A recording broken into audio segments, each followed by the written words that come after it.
அனைவருக்கும் வணக்கம். இந்த வீடியோ வந்து ஒரு விழிப்புணர்வுக்காக தான். அதனால் தயவு செய்து தள்ளி விட்டுறாம இதை ஒரு 4 பேருக்கா ஷேர் பண்ணுங்க. இன்னைக்கு மதியம் 12 மணி இருக்கும். மவுண்ட் ரோட்டில் சிக்னல் பக்கத்தில் ஒரு டீ கடையில் டீ சாப்பிட்டுக்கிட்டு இருந்தேன். அப்போ ஒரு பெரிய ஒரு சிக்னலை கிராஸ் பண்ணும்போது மயக்க அடிச்சு டக்குன்னு கீழே விழுந்துட்டாரு. ஆம்புலன்ஸுக்கு ஃபோன் பண்ண வச்சு அவங்க வந்து செக் பண்ணாங்க. செக் பண்ணி பார்த்துட்டு ஒரு இறந்துட்டாரு அப்படின்ட்டாங்க. என்னங்க சொல்றீங்க, இப்போதான் கீழே விழுந்தாரு, வயசு கூட அதிகமாக ஒரு 50 வயசா இருக்கும், என்ன ஹார்ட் அட்டாக்கா அப்படின்னு கேட்டா, இல்லைங்க ஹார்ட் அட்டாக் கிடையாது, அவருக்கு வந்து ஹீட் ஸ்ட்ரோக் அப்படின்னாங்க. என்ன சார் புதுசாக சொல்கிறீங்க அப்படின்னா, ஆமாங்க 100 டிகிரிக்கு மேலே வெயில் அடிக்குது.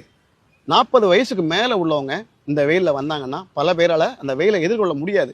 அந்த மாதிரி ஆளுங்களுக்கு ஹீட் ஸ்ட்ரோக் வரும். ஒரு சிலருக்கு வந்து பக்கவாதம் மாதிரி வந்துடும், வாய் கோணிக்கும்.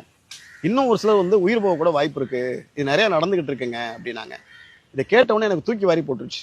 அதனால் தயவு செய்து சொல்கிறேன், உங்களுக்கு ஏதாவது வேலை இருந்தால் கூட காலையில் 12 மணிக்குள்ளே அந்த வேலையை முடிச்சிருங்க. 12 மணிலேருந்து 3 மணிக்கு வரைக்கும் அடிக்கிற வெயிலில் தயவு செய்து போகாதீங்க. ஏன்னா இதே நிலைமை நமக்கு வந்துடக்கூடாது. நமக்கும் சில கடமைகள் இருக்குது, நம்மளை பின்னாடி குடும்பம் இருக்குது, நம்மளை நம்பி பிள்ளைங்க இருக்காங்க. அதனால் வெயில் காலத்தில் அந்த வெயிலை சமாளிக்கிற மாதிரி குளிர்ச்சியான உணவு எடுத்துக்கோங்க. மோர், தயிர், லெமன் ஜூஸு, கிர்னி ஜூஸு, தர்பூசணி ஜூஸு, இளநீர், நொங்கு, பதநீர், காலைல வெந்தயம் கண்டிப்பாக ஊற வச்சு சாப்பிடுங்க, நீஸ் தண்ணி குடிங்க, பழைய சோறு சாப்பிடுங்க.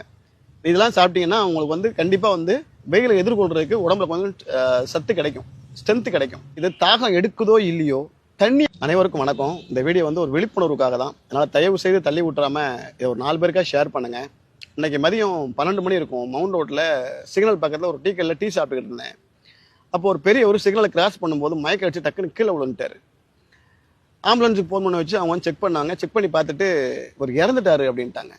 என்னங்க சொல்றீங்க, இப்போதான் கீழே விழுந்தாரு, வயசு கூட அதிகமாக ஒரு 50 வயசா இருக்கும், என்ன ஹார்ட் அட்டாக்கா அப்படின்னு கேட்டா, இல்லைங்க ஹார்ட் அட்டாக் கிடையாது, அவருக்கு வந்து ஹீட் ஸ்ட்ரோக் அப்படின்னாங்க. என்ன சார் புதுசாக சொல்றீங்க அப்படின்னா, ஆமாங்க 100 டிகிரிக்கு மேலே வெயில் அடிக்குது. 40 வயசுக்கு மேலே உள்ளவங்க இந்த வெயிலில் வந்தாங்கன்னா பல பேரால் அந்த வெயிலை எதிர்கொள்ள முடியாது. அந்த மாதிரி ஆளுங்களுக்கு ஹீட் ஸ்ட்ரோக் வரும். ஒரு சிலருக்கு வந்து பக்கவாதம் மாதிரி வந்துடும், வாய் கோணிக்கும். இன்னும் ஒரு சிலர் வந்து உயிர் போக கூட வாய்ப்பு இருக்குது. இது நிறையா நடந்துக்கிட்டு இருக்குங்க அப்படின்னாங்க. இதை கேட்டவுடனே எனக்கு தூக்கி வாரி போட்டுருச்சு. அதனால் தயவு செய்து சொல்கிறேன், உங்களுக்கு ஏதாவது வேலை இருந்தால் கூட காலையில் 12 மணிக்குள்ளே அந்த வேலையை முடிச்சிருங்க. 12 மணிலேருந்து 3 மணிக்கு வரைக்கும் அடிக்கிற வெயிலில் தயவு செய்து போகாதீங்க.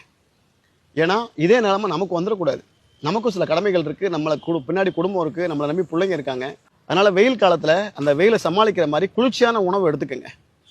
மோர், தயிர், லெமன் ஜூஸு, கிர்னி ஜூஸு, தர்பூசணி ஜூஸு, இளநீர், நொங்கு, பதநீர், காலைல வெந்தயம் கண்டிப்பாக ஊற வச்சு சாப்பிடுங்க, நீஸ் தண்ணி குடிங்க, பழைய சோறு சாப்பிடுங்க. இதெல்லாம் சாப்பிட்டீங்கன்னா உங்களுக்கு வந்து கண்டிப்பாக வந்து வெயிலை எதிர்கொள்றதுக்கு உடம்புல கொஞ்சம் சத்து கிடைக்கும், ஸ்ட்ரென்த் கிடைக்கும். இது தாகம் எடுக்குதோ இல்லையோ